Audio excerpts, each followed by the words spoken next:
It's Pucks Across Borders on a Friday, brought to you by none other than First Round Collectibles. Now, with promo code Sports Addict, you get 10% off whatever sports card you want. What's your sport? Hockey, football, baseball, basketball, maybe even wrestling. Whatever it is, you can find it at firstroundcollectibles.com. Use the promo code Sports Addict for an 10% discount. That's the promo code Sports Addict at firstroundcollectibles.com. That's the number one, ST roundcollectibles.com. First Round Collectibles, sports cards for sports fans. Yeah. Let's go. We just gotta go hard. I go the hardest. I bring the pain. Not what you used to. It's all part of the game. Yeah, I just gotta go hard. I just gotta go hard. Go hard. Yeah. Oh yeah, the beast back. Adrenaline pumping through my veins. Can't relax. Original. I am not the same as these cats. I sting them if they never. And welcome. Happy Friday, everybody. Thank you for joining us on Pucks Across Borders. We're feeling good on a Friday. Swept our best bets last night, nailing a plus 947 parlay. Feels good, boys. We were getting close. 2 out of 3, 2 out of 3, 2 out of 3. And finally, we nailed it. That's 2 sweeps in the last couple of weeks, boys. Good job. At the top of our screen, we have John. You read his work on Gridiron Heroics with regards to the National Football League. John, how we feeling on a Friday, bro? After getting our best bets parlay last night, honestly, I feel great. I'd like to continue that heading into the weekend for this show. Get us on a little run. Yes, sir. Let's go. And at the bottom of our screen, you read his work on the National Football League on Gridiron Heroics, Winners and Whiners. You see him talk about the NBA and the NFL on Total Apex Sports. Andre, how are you feeling on a Friday? Feeling great. There's more snow in the air. Bets were hitting yesterday. Get to talk to the boys again. It's a good time. It's a good time to be alive. It's a great time to be alive. And with that, let's dive into what we thought about the action last night. Lots of action last night. We only got a limited amount of time, so let's get into our takeaways. Andre, let's start with you, man. What's your takeaway in the NHL last night? Yeah. Instead of ragging on the Rangers, I'm going to rag on their next opponent a bit. And this might be PTSD from the Stanley Cup. This might be me playing a little bit too much NHL 15. I haven't really figured it out yet. But the LA Kings scored a goal last night, and their goal horn went off. And I went, oh, my Lord. I forgot how obnoxious that is. I hate that thing. It's so, brash and just loud for no reason. It's blaring. And so I've been going through goal horns I was like, is this a one-off thing, or am I just being a hater? And I mean, Edmonton's I despise too. It's the same way. Those two are just so obnoxious. But I do have a question for you, fellas. So outside of your favorite teams, and I'll admit the Hartford Whalers because they mastered the goal horn. I really hope they come back. Who has the best goal horn in the NHL? I love, now it's not a horn necessarily, but the Columbus Blue Jackets cannons. I friggin' love that. I know a lot of people find it very obnoxious, which it is, but I love the idea. Just I love it. It's awesome. I might have to lean towards the Capital siren after they score a goal. I always had a bit of a soft spot for it. There's not a lot that really stand out for me, but that one is kind of unique. It's, side note, not a goal horn, but I was watching the Ottawa game last night, and when they kill a penalty or the opposing team kills a penalty, there's this Mario Brothers sound that goes off, like the or something like that. And I can't recall hearing that anywhere else. Maybe you guys know, but the last couple times watching Ottawa, I've noticed, which is pretty helpful. Like you hear the goalie stick slap when the penalty's over, so the team knows. But to actually have the stadium just go Super Nintendo and just bitter to do. I feel like there's another team that does that after they get off a successful PK, the Mario 1-up sound. And I want to say the Washington Wizards. I think there's another NBA team maybe that does the Mario coin sound when they hit a free throw. Oh. And somebody, is this baseball or is this another basketball? I don't know. Someone does the regular mushroom when you get bigger too. It's like a sound effect. I don't remember That's who that so was though. funny. Yeah. I find the free throw thing like that could get annoying in the fourth quarter. Like if the Wizards have like 30 free throws in a game and it's like, okay, I'm good on this sound. I'm good. What's your favorite horn? Horn. I actually like the Anaheim Ducks. It's low. It's a nice sound. I really Is it like like that a one. duck call or something? I wish. Hey, no, it might be. I'm not too well versed on ducks, but that would be pretty fun. I like the Anaheim Ducks for the horn. For the song, I like the Blackhawks. I've always had a soft spot for that. Mm. And I hate to admit it, but the Penguins also with the Party Hard. It's kind of fun. It's pretty fun. It is really funny. Like in Toronto, we had the same goal song here for years, 5 or 6 years. Oh, and I can't even remember. It was Hall and Oates. Oh, what I want, you make my dreams come true. That was the goal song for years. And people were getting so sick of it that all summer that was like a hot topic here in Toronto. You think that we just talk about third string goalies and minor league hockey players? No. There are angry people about the goal song. Angry. They did a Pursuit of Happiness Kid Cudi the very first game of the year, and people lost their minds that this song is vulgar. And it's crazy. But John, what's your takeaway last night in the NHL? Well, last night had a pretty big slate with 11 games, I believe. So there was a lot of meaningful hockey games considering we're about halfway, just over the halfway point in the season. My opinion of most of these games last night, I felt like a lot of teams that needed to win came through. And I'll just go over this briefly since we'll be here all day if we go too far with this. I mean, the Lightning, I expected them to take care of business last night against the Wild, and they're a fringe team in the playoff race right now. They won pretty handily. Edmonton, I thought this was a great spot for them to win and continue their winning streak against a tired Seattle team. And quite frankly, a team that can't keep up with them offensively. Edmonton took care of business. And not only did that, they passed the Kings in the standings with that win. The Golden Knights, I felt like last night they needed to beat the Rangers just to get a quality win and kind of get back on track a little bit. They weren't playing great heading into that game, and I felt like they had a good showing for once last night. Nashville on the road, I felt like they had a great win as well against the Kings. The Western race is becoming tighter with Seattle and Calgary improving lately. Nashville's trying to hang on to that final playoff spot. I thought that was a nice win for them last night. Your boys, Mark, Toronto. I felt like Toronto really needed to win that game. You mentioned on yesterday's show that they're playing Vancouver on Saturday, so it doesn't get easier. I felt like that was a huge win last night for Toronto to end that losing streak and hang on to the lead and just quite frankly keep up with everybody in the East.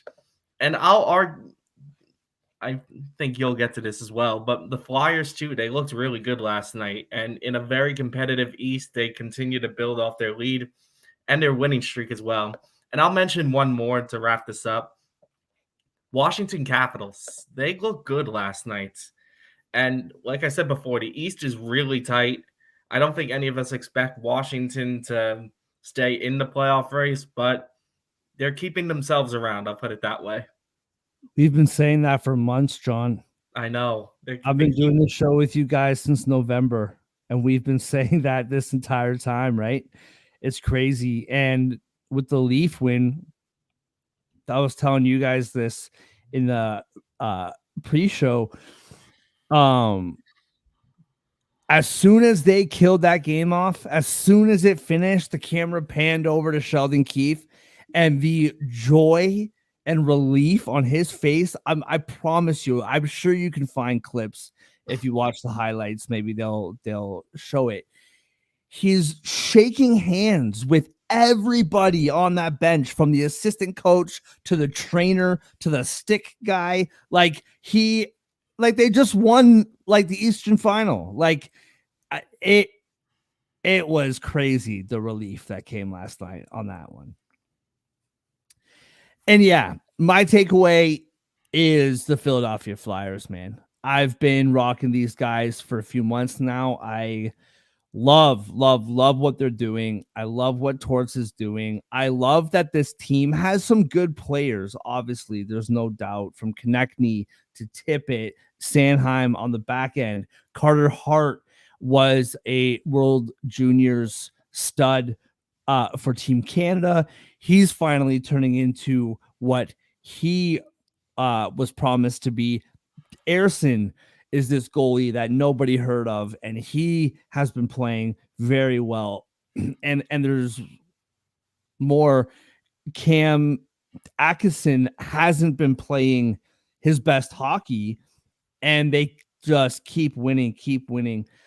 Drysdale, who they got in the trade for Gauthier from Anaheim last week, he's been a very good fit. But last night's game, Dallas Stars rolling into town. Torts called them the best team in the NHL, which I felt was Torts just being Torts, and just, I don't know how much he really believes that, but that's what he said. And this game was not even close.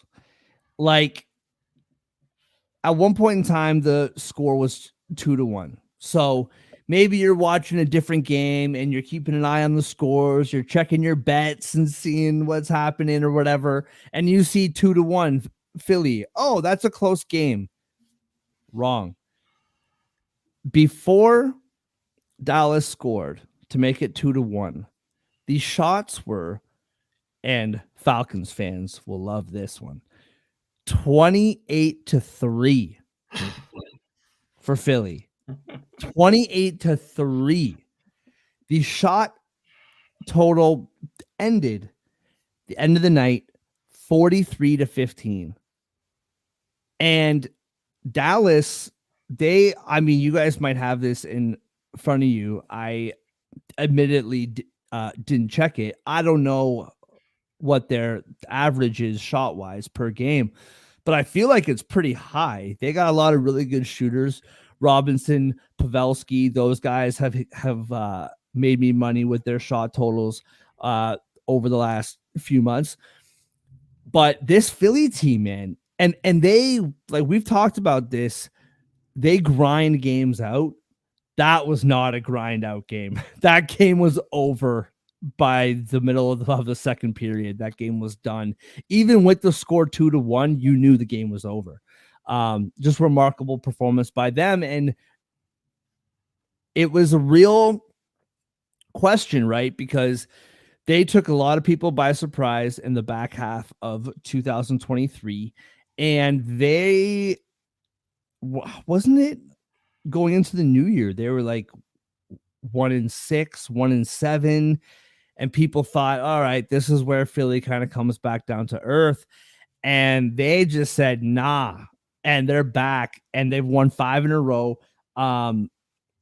Just playing terrific hockey. And that game last night, that is a statement game. That is we are here to stay game. And sorry, Andre, you know I love you. 2 points back for top spot in the Met.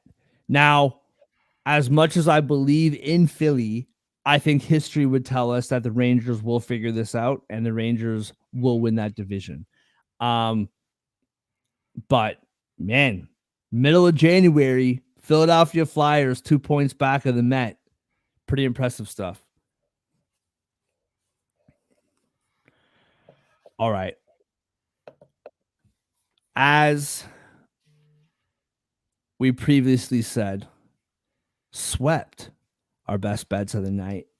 But in our personal lives, I know we had some bad beats. I know I did. John, let's start with you, man. What's your bad beat from last night?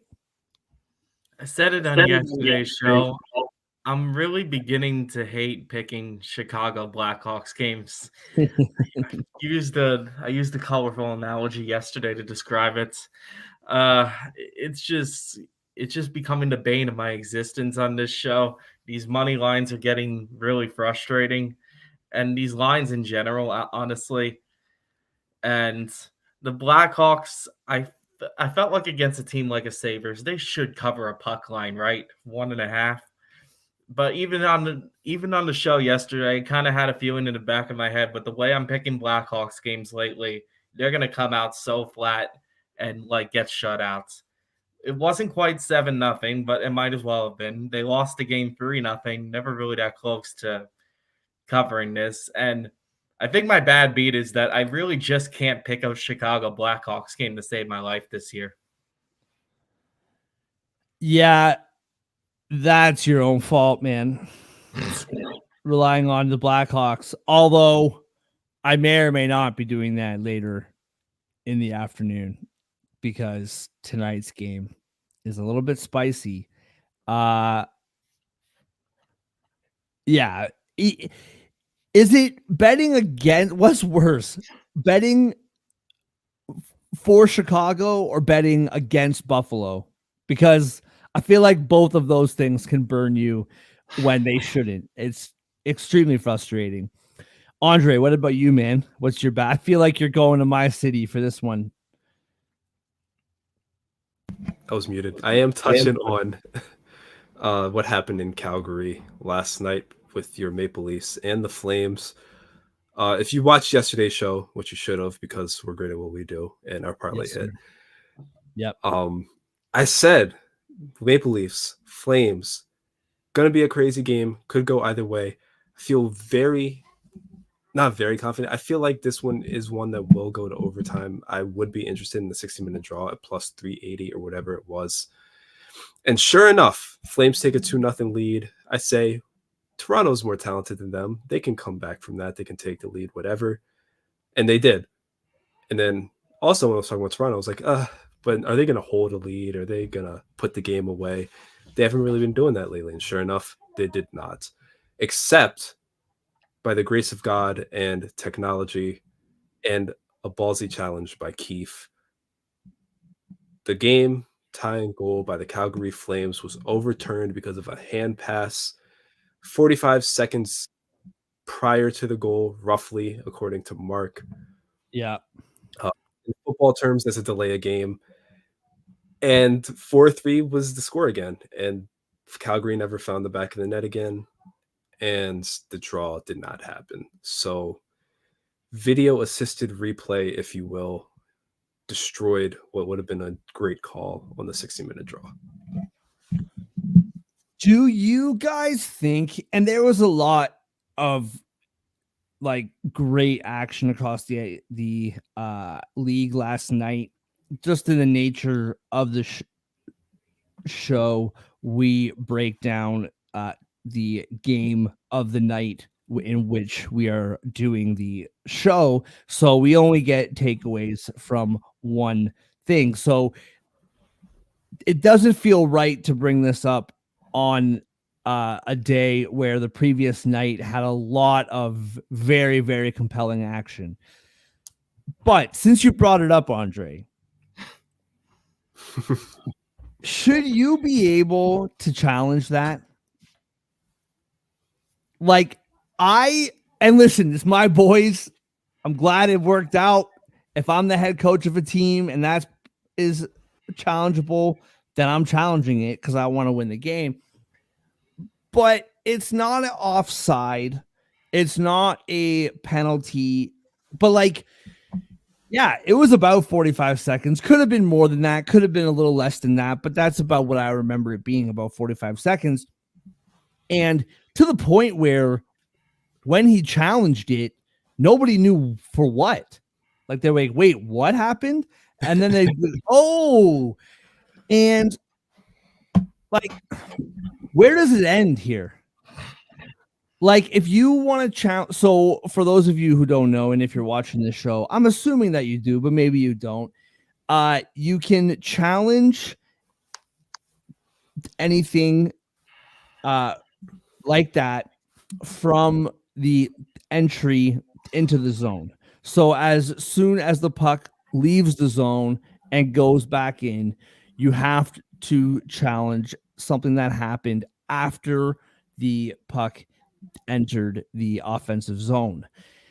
And I guess my question is, that's not a penalty, a hand pass, right?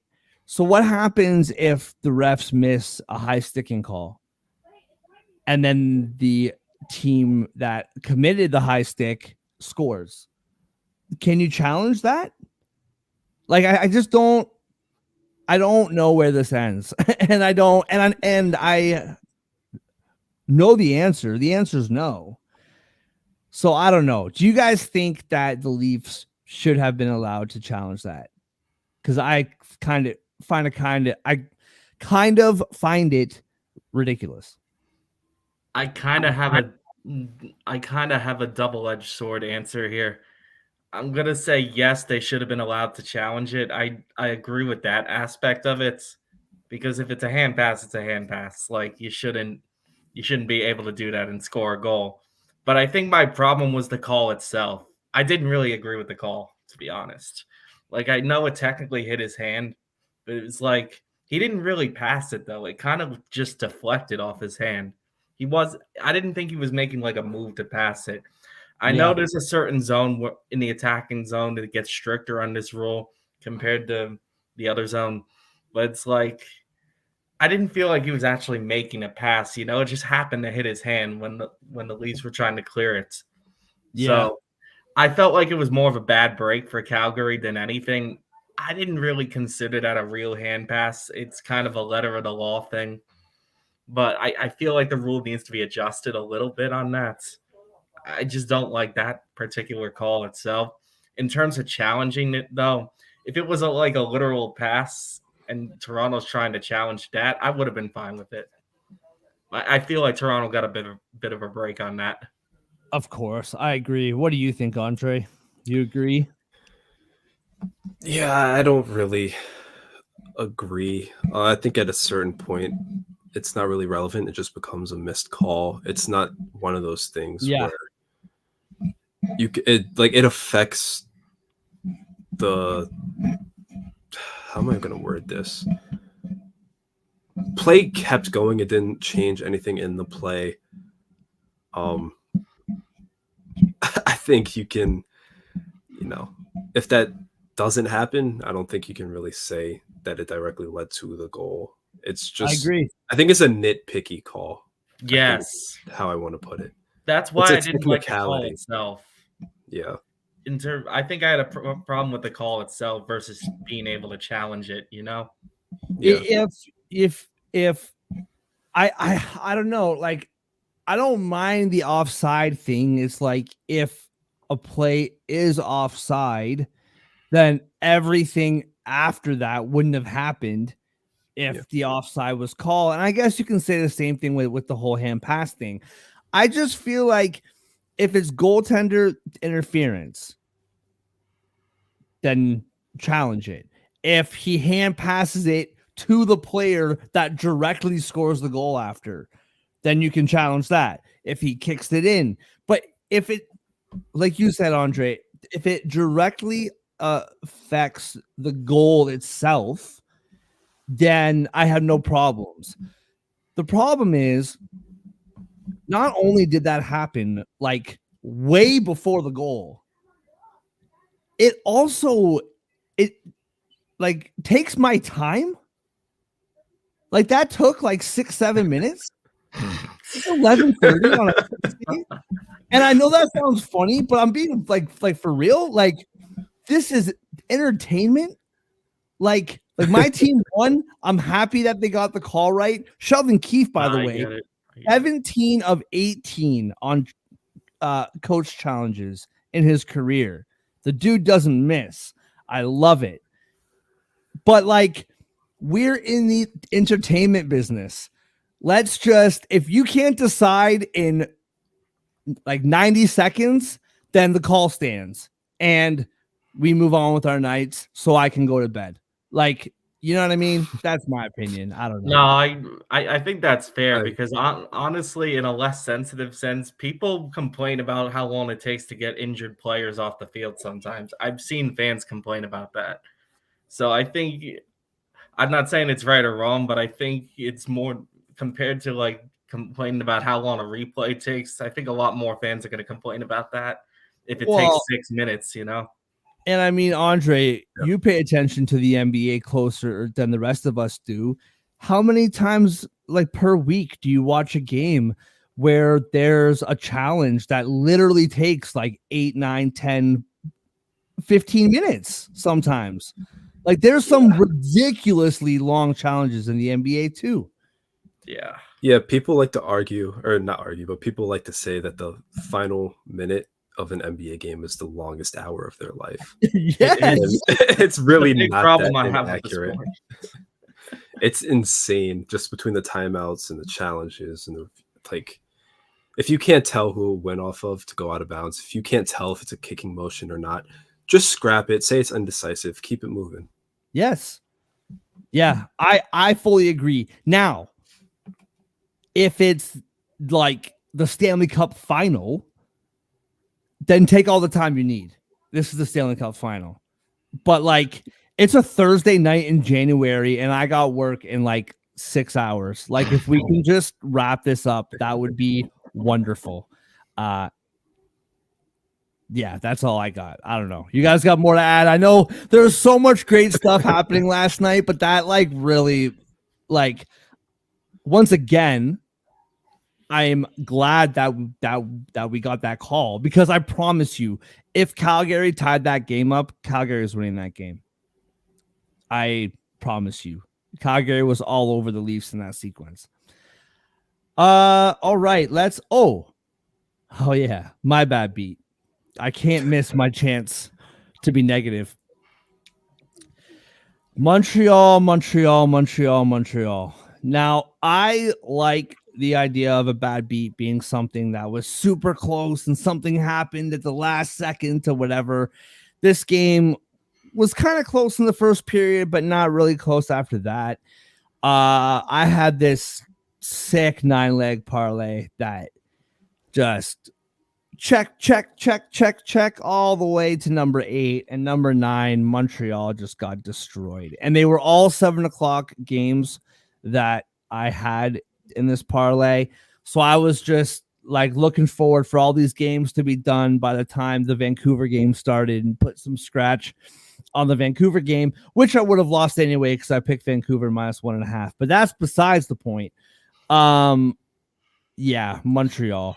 Ottawa came out. It wasn't a necessarily great hockey game from X's and O's standpoint. I feel like Ottawa was just like, we're going to run you guys over and try to win this game. Like that, it's like no structure. If you want to watch the equivalent to a like bantam hockey game with no structure and just people going crazy, watch the Ottawa Senators because it's absolutely wild out there. All right, let's move on. 4 games in the NHL tonight, starting with Minnesota tough night for the Wild last night in Florida. Minus 205. The Panthers are favorited at home. Plus 170 for the Wild on the road. Plus 1.5 for the Wild is minus 142, while minus 1.5 for the Panthers is plus 120. The over is 6 at minus 110, and the under is minus 110. Andre, we'll start with you, man. What are you looking at in this game? The Panthers are the team that's struggling more in this game. It feels like this is a tough one for me. I really don't like where either team is at right now. But Minnesota, they're healthier. I know they just lost who was it for the season? I don't even remember who it was. But the offense has scored 11 goals in their last 4 games, even though they got shut out in one of them. That's a good sign. Their offense was what we were picking on before. And against this Panthers team that scored only 2 against Detroit on home ice, scored only 1 against the Devils on home ice. Recently, they're not really scoring that well. They're letting pucks in the net, which is kind of uncharacteristic. I think that bodes well for the Wild. I know the Panthers are the better team. They have been all season. But I think I'm going to stop picking on Minnesota for once. I think I'm going to take them to win tonight. I just think they're playing a little bit better. It's a spicy pick. Yeah, it's kind of bold. I've been very heavy on the fade the Wild train lately, but I think this is a good spot for them. I said yesterday that Tampa was a tough spot to try to get your feet back under you, and I think they lost 7-3. I think they did enough, especially offensively, where I can believe that they're on the right track again. And I don't think the Panthers are currently on the right track. So I like a little bit of the over 6, but I feel much better about the Wild winning at plus 170, actually. That's interesting. I'm going the like not just the opposite way, but like the opposite way with the Florida puck line. I think it's a tough spot for Minnesota in the sense that, you know, you play Tampa Bay last night, you get your doors blown off. They shut out the Islanders on Monday for Fleury's 50-second win. Great stuff. But you take that game out, which you can't. It's a shutout, so we'll leave it in. The last 5 games, they've given up 24 goals. So, you know, so that's basically 24 goals in a 4-game span. And I think Florida is much more capable of righting the ship than Minnesota is. Jared Spurgeon, by the way, is the player that you were referring to. Thank you. And so I've really liked this Wild team, and I would love to be wrong on this one. I just think Florida has a way higher ceiling, and I think that it's way more realistic for them to right the ship than the Wild, especially on a tough back-to-back spot for Minnesota. Now, on the other hand, to lend to your point, Florida's not really picking or keeping the puck out of their net either. They're on a 3-game losing streak, 13 goals allowed in that 3-game losing streak. So I think your over bet is very good. And if Florida can't start scoring some goals on this Minnesota team that has been letting the puck in the net, then I 100% think that your pick can hit. I'm more fading the Wild scoring than I am picking Florida to win. I'm just having a hard time seeing, although Kaprizov's back, Boldy's playing well, and of course EK is always a threat to score. I don't know. I have a tough time seeing that one come through for them tonight. John, what about you, man? Where you at? I don't like this, by the way, Andre. We're disagreeing too much lately.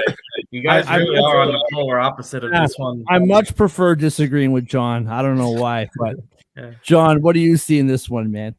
You guys have left me in a bit of a tiebreaker spot here. And I'm sorry, Andre, I got to leave you on an island down there. I'm much more with Mark on this game. I also really like the Florida puck line tonight, mainly because I think it's coming down to I trust Florida a lot more than Minnesota. I feel like Minnesota's done.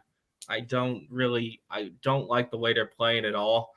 And I don't feel the same way about last night's game as Andre does here, because like the way I look at it is like Tampa Bay is a really bad defensive team. So I don't look at it as too much of a positive that they scored 3 goals on them.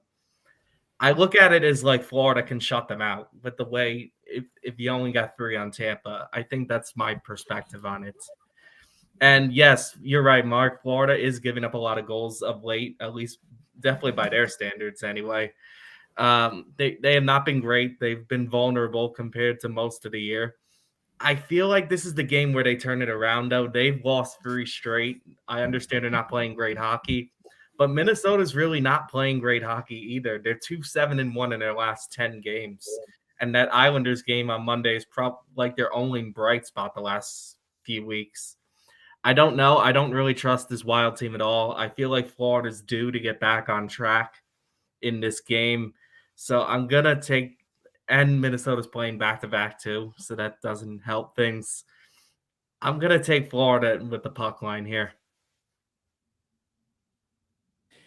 And I have to mention not quite on the Austin Matthews level, but it seems like Reinhardt's scoring every night, 33 goals this year.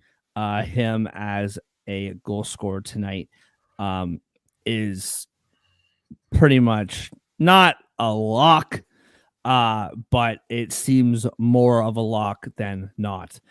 All right, John, I can see the sweat collecting on your forehead here, bro. The light's shining bright right now. Yeah, dude. New Jersey's on the road in Columbus. Columbus plus 136 dogs at home. New Jersey minus 162 favorites on the road. Minus 1.5 for the Devils is plus 154. Plus 1.5 for the Blue Jackets, minus 185. The over is 6.5 at minus 122. And the under is plus 102. John, as always, start us off here, man. How we feeling right now? What are you thinking? Are you nervous? Yes. I'll just start off with that right off the bat. Yes, I'm a little nervous. Me and you had a little discussion on this last night during the slate. Brought up that the Devils are going to be on here tomorrow. And that I happen to notice previewing the games that they're starting. This is the second game of a 3-4 stretch for them. And I really hate that for teams, especially teams that are struggling right now, like the Devils are. They've lost their last 2, and I think 3 of their last 4 at least, maybe more. But like the Devils are not playing great hockey right now. That loss to Montreal the other night was pretty bad. And they got to play Dallas tomorrow on top of that. I'm a little nervous. They're going to look ahead tonight with Columbus. They play on the road today in Columbus, then go back home to play Dallas tomorrow. So I don't like this spot at all for the Devils, to be perfectly honest, because Columbus is a weird team that turns it on once in a while. And like, I don't know. I feel like the Devil. I haven't looked at the goaltender matchup, but I'm gonna guess Vanacek is gonna play tonight because they're playing Dallas tomorrow. What I'm trying to say is I don't think I trust a puck line here for the Devils at all. They're just not playing consistent hockey. The bad loss, they're not scoring. They've scored 2 goals in their last 2 games. And even against Florida on Saturday, they weren't like great. I don't even have a good bet to recommend here because even the over isn't that reliable. I'm gonna say I'll stick with the over one more time here, and if it doesn't hit, I'm laying off totals for the Devils for a while. The over 6.5 is -130, so it makes me a little nervous. But like I just said, the Devils are a team that can score, and they've only scored 2 goals in their last 2 games. That makes me think they're very due to strike offensively tonight. Uh, Columbus and the Devils in general struggle with goaltending.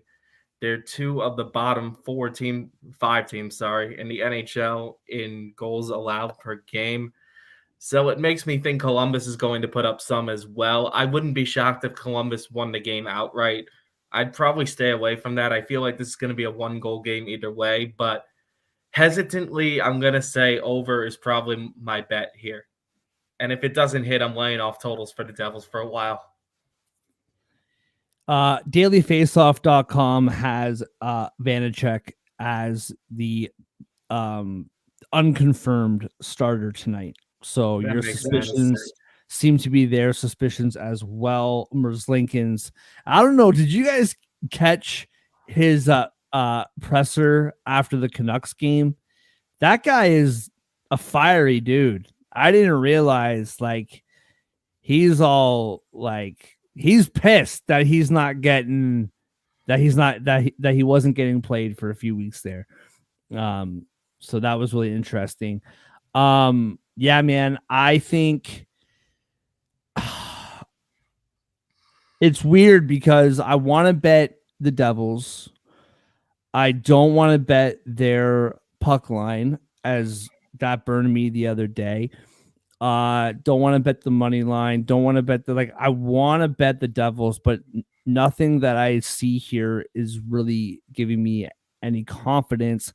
-122 on the over. I don't love the juice, but I do like that play.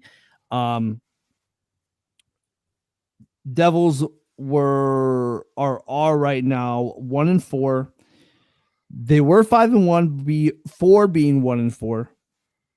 Before they were 5-1, they lost 3 in a row. Before they lost 3 in a row, they were 5-1.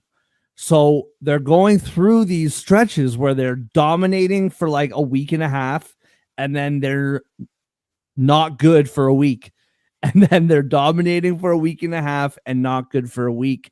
I think this is a really good bounce back spot for them.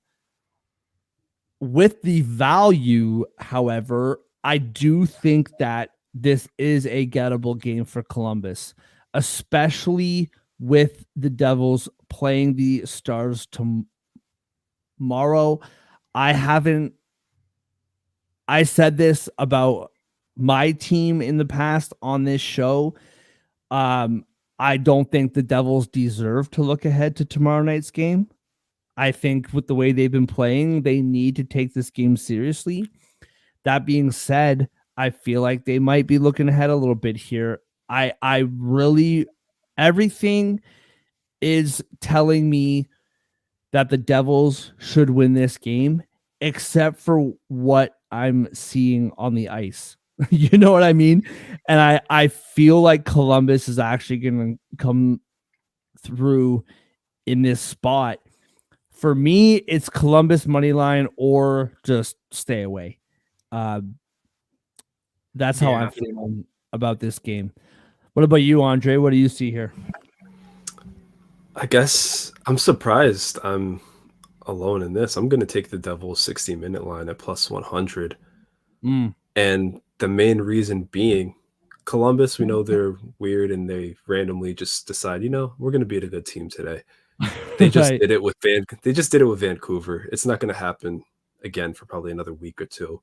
If they didn't win that game, I'd probably take the Blue Jackets money line, but I just can't see them pulling off another one in a row against a team that's very clearly better than them, even on home ice, even with the Devils struggling. I think it's going to be a high-scoring game. I agree with both of you on the over, especially with Vanacek in net. But Devils are going to win this game, and I think they're going to win it in 60 minutes. So give me that plus money on the 60-minute line. What I will say to agree with your points there, Andre, is Columbus I was talking about the Devils in the last, I don't know, month or so, month and a half or so. Columbus 3-8 in their last 11. And I was looking at, I forgot to mention this just real quick. I was looking at the Devils' schedule in the next week here. I don't know, John, if you've done a little look ahead. You're playing Dallas, Vegas, Carolina, and Tampa Bay in your next 4 games. And so you got to get this game. Dallas is not impressed after what happened last night. Dallas is coming in hot tomorrow. Vegas, very nice bounce back win against the Rangers. We'll see what they do over the weekend. Carolina, they're on the upswing. Tampa Bay, not playing great on the back end, but they're scoring a bunch of goals. So the Devils really do need to win this game tonight. They don't play Carolina and Tampa well typically either. Right. Yeah. It's I mean, listen, if a scout for the Devils is watching, I'm playing in Scarborough 11 p.m. tonight. I'm out there. So I'm a defenseman. I don't jump up in the rush too much. I pretty much just sit on the blue line and just hang out. But hey, if you need a good left wing shot on your D core, that's where I'll be tonight, Scarborough. All right. Speaking of Carolina, Detroit is in Carolina. And no offense to your boys there, John, but I feel like this is like the only good game of the night. Like if we're talking like really, really good game, both sides here. Detroit plus 180, road dogs minus 218 favorites. I know that Vegas always knows something that we don't. I get it. But minus 218, Detroit's playing really well right now. Like I don't know if I fully agree with this. The over is 6.5 at minus 105. The under is minus 115. Plus 1.5 for Detroit is minus 135, which is, I mean, I'll talk about it in a sec. Carolina minus 1.5 on the puck line, plus 114. I really, really like this spot for Detroit, specifically on the puck line. But Detroit 7-2 in their last 9, 6-0-1 in their last 7. Carolina is also 7-2 in their last 9. Carolina scoring a lot of goals right now. In that 9-game stretch, 6 goals 3 times, 5 goals twice. Besides giving up 5 to the Kings on Monday, their goaltending has been pretty good as of late. But Detroit plus 1.5 at minus 135. Once again, don't love the juice. But this Detroit team's playing really well right now. And Lyon, he's been phenomenal. And I'm assuming he gets the nod again tonight. So if he is playing tonight, I really like this Detroit team. You can probably talk me into the money line too. Plus 180 is a lot for a team that is playing very good hockey right now. And Carolina's playing good too. And they're a good team, and they're obviously better than Detroit. But I just think the momentum screams Detroit here. And I think they win this game, but definitely keep it within a goal. Andre, over to you, man. What do you see in this one? Do you agree? Yeah, I kind of talked myself out of the money line, but that 6.5 is nice. It's yes, really I agree. nice. And I really just don't see how you can't take it with the way that the Red Wings are playing. They've won 3 in a row. You would consider all 3 teams good. The loss before that was to the hottest team in the league by 1 goal, Edmonton. They won 3 games before that, all on the road. So, I mean, 5-game winning streak on the road. Their only loss in their last 7 came in overtime against the hottest team in the league. They never have issues scoring. The goaltending defense has been solid lately. I know Carolina is on the upswing again. I know Carolina's a better team at home, but you can't convince me they're going to blow out the Red Wings with the way they've been playing lately. So, Mark, we're on the same side again. Feels kind of good. Feels nice. It's Feels refreshing. pretty good. Yeah. But yeah, Red Wings plus 1.5, minus 135. You don't get that those odds very often. No. And then I like the over in this one also. Love it. Welcome back, man. It's good to see you again. It's good to be back. Good Glad to you're be happy. back. Yeah. Now, John is inevitably picking Carolina, but I'll let him speak for himself. Carolina. John, I don't know. It's Friday. What can I say? John, what do you think of this game, bro? I feel like order's been restored in this group a little bit because I am picking Carolina and the puck line. Love it. You guys are talking about how good Detroit's playing lately, but like they are, don't get me wrong, but like Carolina's playing pretty well lately too. Both teams are 7-2-1 in their last 10. And you guys have brought up this point before on previous shows that Carolina's a pretty good home team. And also, I feel like what's the deciding factor for me here, well, there's really two things. One, I trust Carolina's goaltending a lot more. Ever since the start of the year, Carolina was one of the worst goaltending teams in the league, but they have really stepped it up after their first, let's just say 15 games. They've gotten back to the point where they only allow 3 goals a game now. I think considering where they started this year, that's very impressive. And they're in the top half of the league again in goals allowed. And they're an offensive team that can match Detroit's talent, in my opinion. Plus, Detroit's coming off, I think, is a monumental win against Florida, one that they may not have expected to get.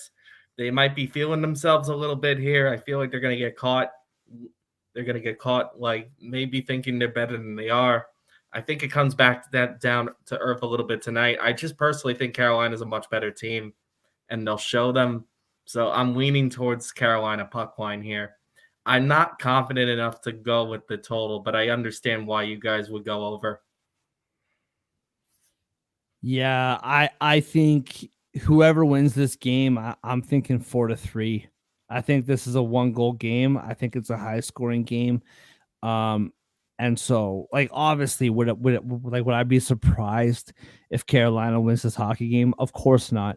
But I'd be really nervous about that puck line. But that's just me.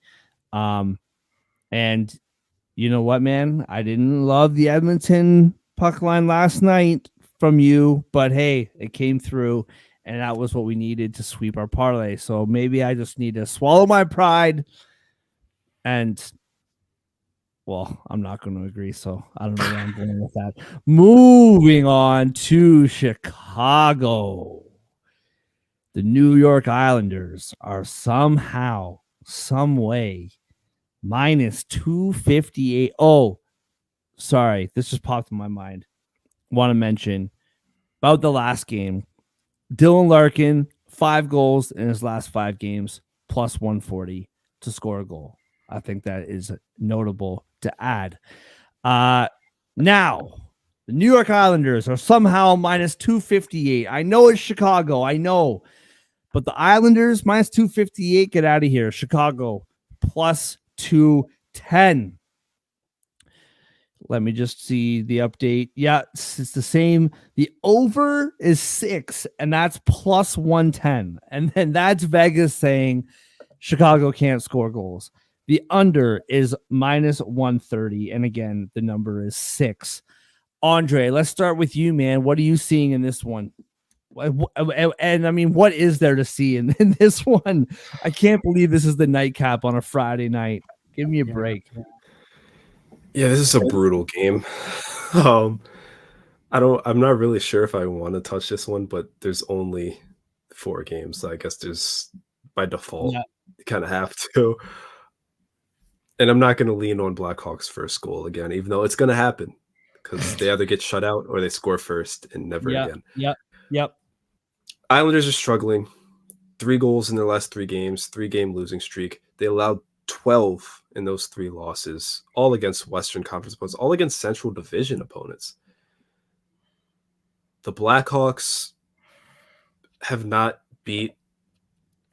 I'm sorry to do this to San Jose because I love the Sharks. They have not beat a real team since Calgary. That was 6 games ago at this point. Yep. That was a 4-3 win. Before that, they had a 5-game losing streak and they had beaten Winnipeg. I think they're overdue to beat a good team. It's kind of the Blue Jackets mantra of they do it every once in a while. You got to keep them honest. And with the way the Islanders are playing, I don't see why this isn't the spot to do it. I think it's going to be a low-scoring game. Neither offense is really trustworthy right now. But it's going to be tight. Mrazek's going to make some saves, keep them in it. And I think on home ice, I just bigged up the goal song after the Blackhawks score. I think they're going to hear it twice, maybe 3 times, and that'll be enough to take home the dub. So give me the under, give me the Blackhawks money line on this Friday night. Absolutely love it. And just one more negative take from me. 4 games in the NHL, 3 7 o'clock, 1 at 7:38. Like, I know that there's concerts and there's basketball and blah, blah, blah, but can we get a 10 o'clock game on a Friday? What do we got to do? Even 9-10, something. John, what do you see in this one, man? I will agree. This is a bad game to like end a Friday night on, honestly. No West Coast games. But I will say this game saves Devils Blue Jackets from perhaps being the worst game of the night. So I'm glad it's on the slate in one way. But on another way, I'm not happy I have to pick a Chicago game to end the week. It's like I said before, it's becoming the bane of my existence on this show. Yeah. And I don't mean to get emotional on this, but I think emotions are playing into this. I'm taking the Islanders puck line. Watch Andre's probably going to end up being right about this with the way I'm picking Hawks games lately. But I'll just say what I think is a logical argument, but watch I end up being dead wrong on this. I like the schedule for the Islanders a lot better. I don't think they've played since Monday when they lost badly to the Wild. They've had a lot of time to like sit on this. Mm-hmm. And the Blackhawks, this is going to be their 3rd game in 4 days. They played the Sharks on Tuesday. Then they got postponed on Wednesday against Buffalo. And then they just played that Buffalo game last night. So they've been all over the place lately. And now they're just finally going home again today, back home after playing Tuesday. I don't know. Are the Blackhawks going to have any legs left for this game? But on their already short-staffed team, that's kind of what I'm thinking here.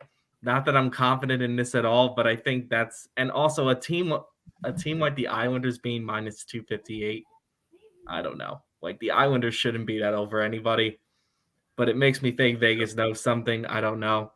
I'm going to hesitantly say Islanders puck line, but I'm probably the least confident of the 4 on that one. Yeah, I thought what I thought before heading into this show. I had my opinion on this game, and not going to lie, John, you almost swayed me there. I get what you're saying, especially with the Chicago, like the week they've had. You're 100% right. That being said, Chicago plus 210, I feel like as a gambling man, I'm dying to bet a Chicago money line. Like I'm just dying to. Like these numbers are so juicy.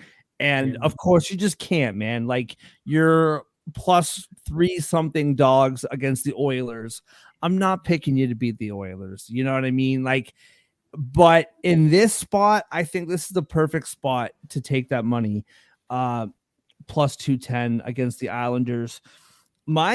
So we've talked about this before. I know that Chicago can't score goals.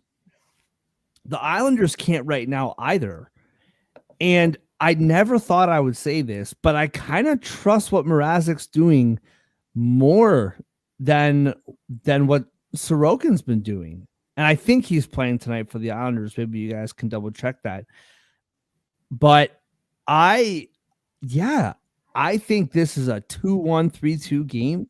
You can like hedge that money line a little bit if you want to with the -1.5, or sorry, +1.5 at -125. I don't mind that bet either. But I like Chicago +210 here. I'll also say Dink Dink Dickerson. I need to look this up before I keep looking foolish. Dickinson signed a nice new little deal. He's been scoring more goals than he ever has in his NHL career. +300 for him to score a goal tonight. Why not? Nothing else to bet on in this game. But if I got to, I'm taking Chicago +210, and I like the under as well. Andre, 2 in a row, man. Feels good, bro. Yeah, Feels look good. at us. Look at us go. Super adorable. All right, moving on to the best bets of the night. And John, since I doubted you in our best bets segment last night and you came through helping us get the sweep, why don't you go first, man? What's your best bet on an awful night to gamble in the NHL? Yeah, this is not the best slate of hockey today. It's a shame because it's the one to cap off the weekend. You want to go off feeling on a high note here, but hopefully the gambling speaks for itself. I'll try to get back to 500 this week on bets, but I feel a little vindicated after yesterday. For this one, I'm gonna go with my team here. I'm gonna go with Devils Blue Jackets over. I do feel like the Devils are due to score some goals. As I mentioned in their segment, they've only scored 2 in their last 2 games combined. That's not like the Devils at all. Even without Jack Hughes, I think they're more than capable of scoring against one of the worst goaltending teams in the league. But the problem is Vanecek's playing for the Devils, so expect Columbus to put up some of their own. I wouldn't trust the Devils fully the way they're playing. I completely understand you guys maybe being tempted to take the Columbus money line on that one. I'm a little afraid they're going to look ahead myself, but what I do feel strangely confident in is that both teams are going to score some goals tonight. Give me the over there. Absolutely love it. Andre, what are you seeing in this game, in this week tonight? Or this, whatever. You know what I'm saying. What are you seeing tonight for your best bet? I'm seeing nothing that I really love or want to touch. So Yeah, I'm gonna dip onto Old Reliable as my best bet for the first time ever. Give me Blackhawks first goal Yes. Oh, plus man. 135 as my best It bet was- today. Oh, It's never been my best bet before. Today's the day. what is it? Plus 135, you said? Plus 135, yes. Okay. Love it. Remember the days where it was like +2 something? Long gone. We had it so good. Yeah, those were the days. Absolutely love it. Good for you. I'm a little bit torn here. I I I think just because there's not a lot going on here tonight, I do think, Florida -1.5, I think is a good bet. But you know what? I don't know why. I'm feeling really good about Detroit money line. I really am. I've been really impressed with what I've been seeing from them lately. I mean, you made the point, John. I totally get it. Carolina's playing good hockey too. But I do disagree with you on the goaltending. I think Lyon this year has been way more reliable. And in the last week and a half or so, he's been playing out of his mind. Um, I'm picking Detroit money line here, boys. And I know it's a risky bet for a best bet, but I really think they get the job done tonight in Carolina. I really do. So give me Detroit plus 180.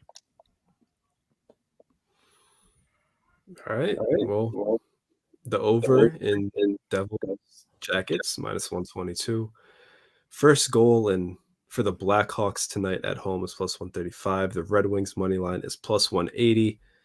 Put it all together, you got a 1,097 parlay plus 1097 for that one. think we did good, boys. I think we did good. Love it. Let's close out the week right. What were you going to say, John? Nothing. Oh, I thought I saw your face move in a way that indicated that you want to speak. Well, everybody, thank you so much for watching us this week on Pucks Across Borders. Keep a lookout on the Sports Addict Live channel for some football talk this weekend. We will be back on Monday. Good luck on your bets. We did good this week, boys. 2 out of 3 for most of the week. We got the sweep last night. I believe in this one tonight. I love it. I love it. Absolutely. All right. Look at your bets, everybody. Thank you for joining us. FirstRoundCollectibles.com, promo code Sports Addict. We will see you on Monday.